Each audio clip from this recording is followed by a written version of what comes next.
see.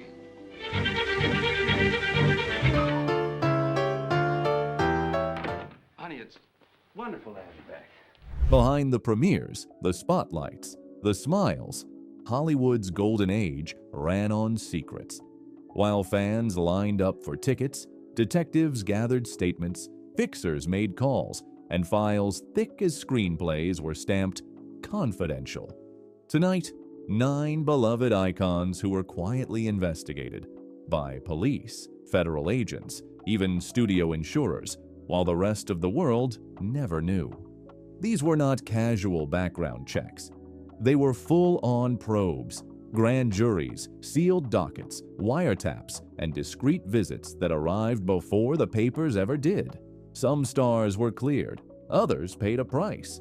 In every case, the studio system moved like a shadow government. Lawyers on speed dial, friendly editors, quiet favors. You'll hear words like alleged, reported, and according to biographers, because much of this lived in sealed records and private archives. But the pattern is clear. America's biggest stars were also America's most closely managed investigations. 9. Errol Flynn in Like Flynn. Mr. President. To millions, Errol Flynn was the charming pirate who always got the girl. In 1942, Los Angeles prosecutors brought a case that threatened to end the fantasy. Accusations involving 2 underage girls at Hollywood parties. According to contemporaneous reporting and later biographies, detectives interviewed a wide circle of partygoers. Studio publicists worked the phones. Witnesses described being contacted, sometimes by lawyers, sometimes by friends of friends, reminded how careers were made or didn't happen. Flynn's defense reframed the narrative. The phrase, "in like Flynn," already floating around barracks and backlots, suddenly stood for swagger, not a felony. The trial became theater, the verdict, acquittal. But something had shifted. The boyish hero became a more complicated figure. For historians, the case revealed a machine, a studio system that could challenge prosecutors, steer headlines, and sell a story, no matter how messy the footnotes looked. 8. Charlie Chaplin, Hoover's File.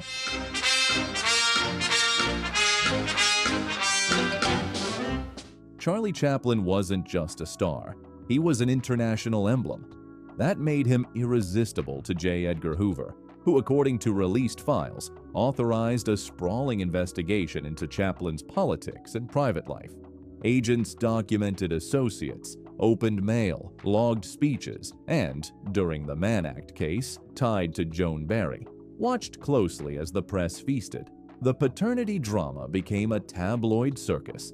The legal outcome did not match the headlines, but the damage was done. Then came 1952. Chaplin sailed to Europe for the Limelight premiere and was informed his re-entry permit had been revoked unless he submitted to questioning about loyalty and morals.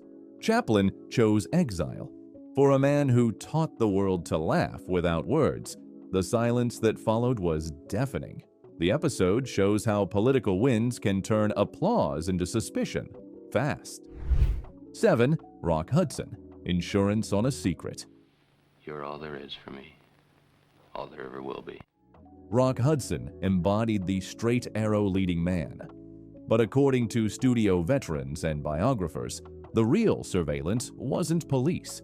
It was private investigators hired by insurers and studios to protect massive contracts with morality clauses. Reports described tailing cars, photographing visitors, and coordinating publicity dates with actresses to shore up a clean, bankable image. This was not a criminal inquiry. It was a corporate one, designed to prevent a revelation that, in that era, could obliterate box office. Decades later, when Hudson's AIDS diagnosis became public, discussions of privacy and public health collided. Even then, the management of information echoed the old system: protect the star, protect the brand, manage the narrative. 6. Fatty Arbuckle, The Rule Book is Born. Take a little time, have to make it up spatial. Well, that's quite all right. I'll wait. Before the Golden Age had rules, Roscoe Fatty Arbuckle taught the industry why it needed them. After actress Virginia Rapp died following a hotel party in 1921, Arbuckle faced sensational accusations. 3 trials later, 2 hung juries, 1 full acquittal with a written apology, the verdict couldn't restore what headlines had destroyed. Exhibitors banned his films. Studios panicked. Out of the wreckage came the architecture of control, morality clauses, in-house security, and the Motion Picture Producers and Distributors of America under Will Hayes. Arbuckle's case became the template. When scandal threatened profit, the industry would investigate first and make sure the public learned last, if at all. 5. Joan Crawford, welfare at the door. I don't think anyone starts out thinking they're going to make a bad picture. On screen, steel and glamour. At home, according to multiple household accounts and later memoirs, Joan Crawford drew the attention of child welfare officials more than once in the 1940s and 1950s. Former staffers recalled unannounced visits. Biographers describe a choreography. A complaint arrives, a friendly call goes out. Studio counsel appears before social workers do. In that staging, narrative control is everything. Tidy house, polite smiles, misunderstood tips. Decades later, Christina Crawford's memoir, Mommy Dearest, reignited the debate. Supporters disputed details. Others said the broad pattern rang true.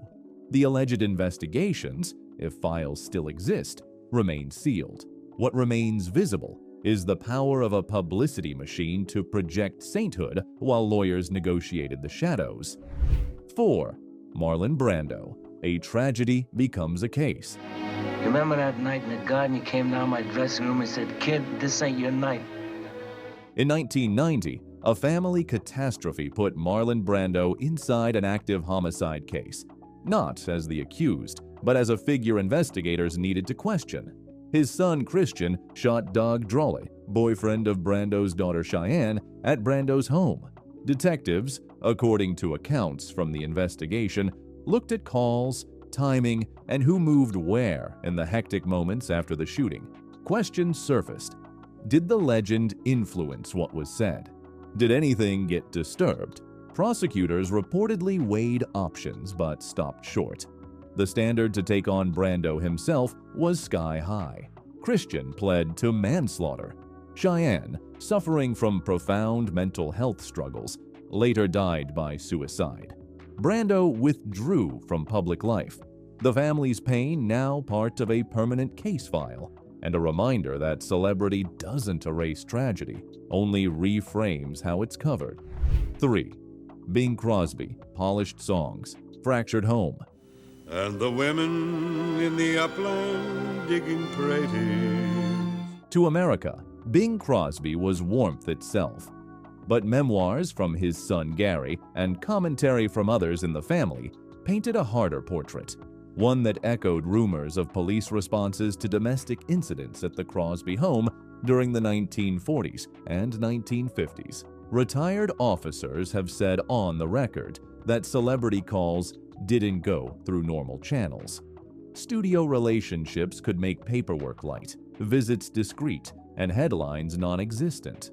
The public didn't hear the whispers until the 1980s, long after Crosby's death, when the family's account surfaced. For historians, it underscores a theme. Some investigations weren't buried.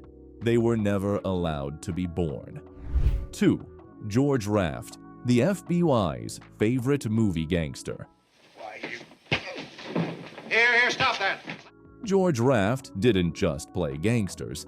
The FBI tracked his proximity to real ones. Files, now public in part, document years of interest in Raft's friendships with Bugsy Siegel, Meyer Lansky, and others. Agents watched trips to Havana and Las Vegas, curious about who was investing in what, and whether Raft's name helped move cash from the shadows to the showroom. Studios, for a while, let the ambiguity boost his aura. The guy looks authentic because maybe he is.